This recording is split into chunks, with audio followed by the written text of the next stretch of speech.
Hi everyone, I'm back to read the next Addy chapter.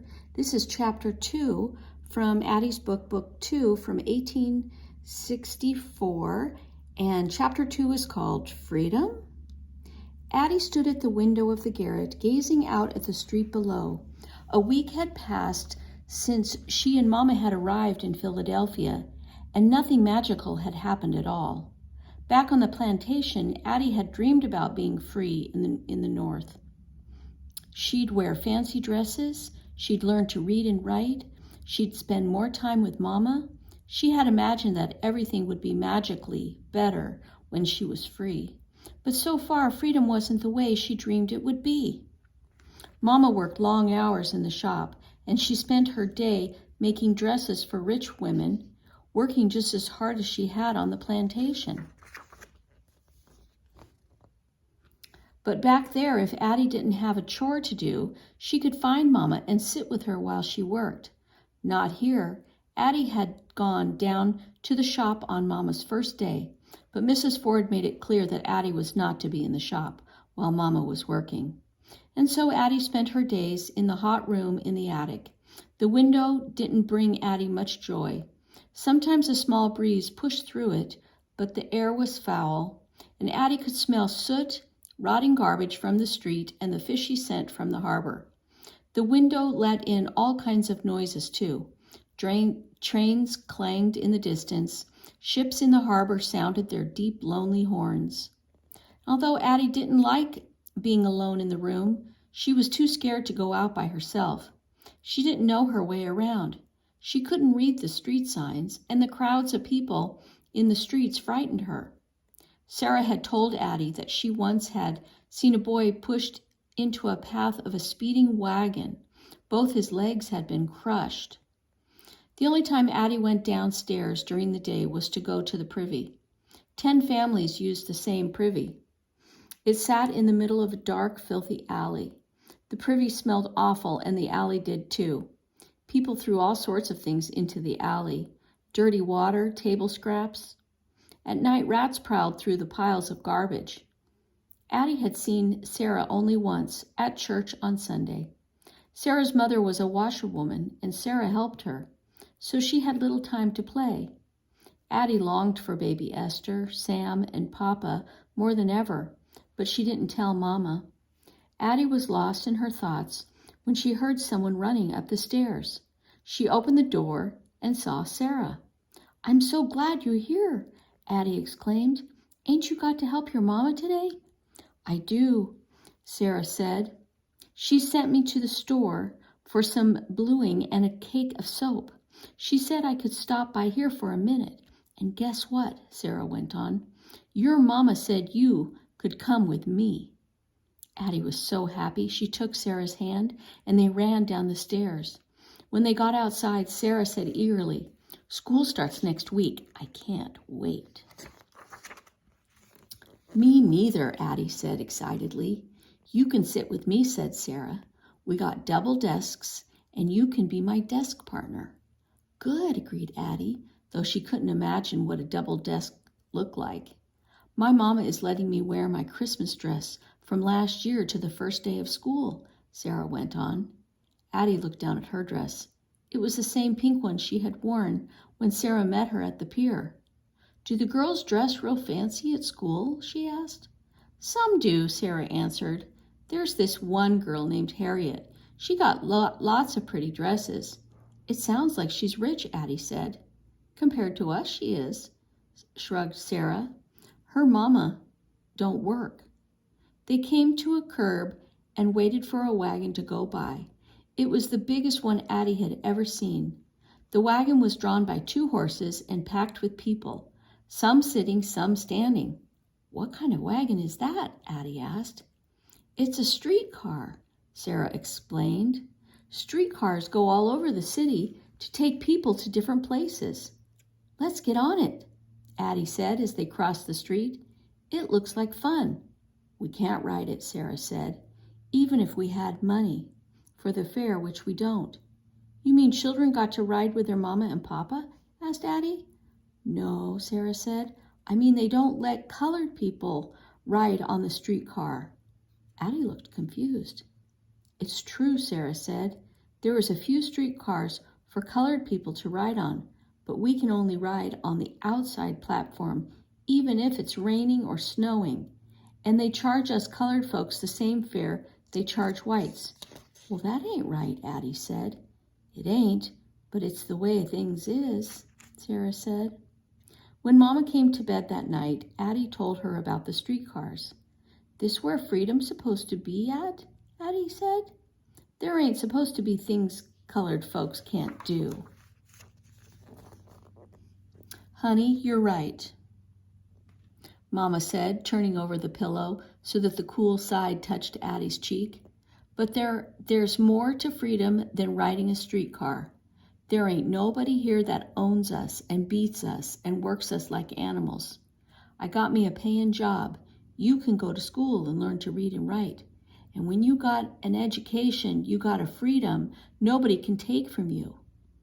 You'll still have it even if you never ride a streetcar. I wish you ain't have to work so hard, Addie said. We got to buy everything now. Food, candles, coal, matches, and it all costs so much. Freedom got a cost, Mama went on, just like Uncle Solomon told us before we left the plantation. It costs money and hard work and heartache. She kissed Addie's forehead. Be patient, honey. Things gonna get better, I promise. Now you go to sleep. I got sewing to do. The first day of school, Mama and Addie were both up before the sun. Mama had washed, starched, and ironed Addie's pink dress so that it looked like new. Now she braided Addie's hair in 2 braids and tied each with a ribbon that Mrs. Ford had given her from the end of a roll. When Mama finished, she hugged Addie. Do good in school now, Addie, she said. You a smart girl. I'm going to work hard, Mama, Addie replied as she hugged Mama back. Suddenly they heard someone running up the stairs. Sarah burst into the room without knocking. You ready, Addie? She asked. Sarah had on a dark green dress trimmed in white. It was old but clean and carefully mended. You look real nice, Sarah, Mama said. She handed Addie her lunch pail. Mama had tied a scrap of green and white cloth to the pail so that Addie could tell hers from the other children's. Mama walked downstairs with the girls. Y'all be careful now. Watch out for them wagons and streetcars. Don't talk to strangers. Go straight to school and come right straight back here after. Don't worry, Mrs. Walker, Sarah said. She hooked arms with Addie. I'm going to look after Addie. I ain't gonna let nothing happen to her. The 6th Street School was a brick building near Trinity Church. Boys and girls had gathered on the steps out front. All of them were black, and they were all different ages. They were talking and laughing and playing. Addie felt scared, but she tried not to show it. She held tight to Sarah's hand as they walked past the other students and went into the building. Sarah showed Addie the way to their room, which was a classroom for boys and girls in the lower grades. Addie felt more nervous than ever when she saw the classroom. It was crammed with desks. In one corner was a large black stove. On 2 walls of the room were huge black squares filled with writing. On another wall there was a large piece of paper filled with colorful shapes. What's that for? Addie wondered. A group of children was already in the room, talking happily to one another and looking through books. Addie was worried. She knew those children would soon find out she couldn't read or write. Addie held on to Sarah's hand, but she wanted to break away and run. Sarah's voice interrupted Addie's thoughts. Here comes Miss Dunn, Sarah said. Addie watched as the teacher entered the room. Miss Dunn held her head high and her back straight. Her long skirts swung gracefully as she made her way across the room. She seemed to be gliding on air. Miss Dunn smiled at Addie and Sarah. Welcome back, Sarah, she said. And who is your friend? This here is Addie, Sarah answered. She's from North Carolina, just like you, and she ain't never been to school before. Miss Dunn put her hand on Addie's shoulder. I'm so pleased you're here, Addie, she said. You know, I never went to school until my family came north. And when I started, some things seemed a little strange. You might feel a little bit confused this next week, but you'll soon learn your way. I know Sarah will help you. Addy smiled as Miss Dunn floated away. The children had made her feel much better. The teacher had made her feel much better. Suddenly, a bell rang and more children hurried into the classroom. Addy and Sarah sat together in a double desk at the back of the room.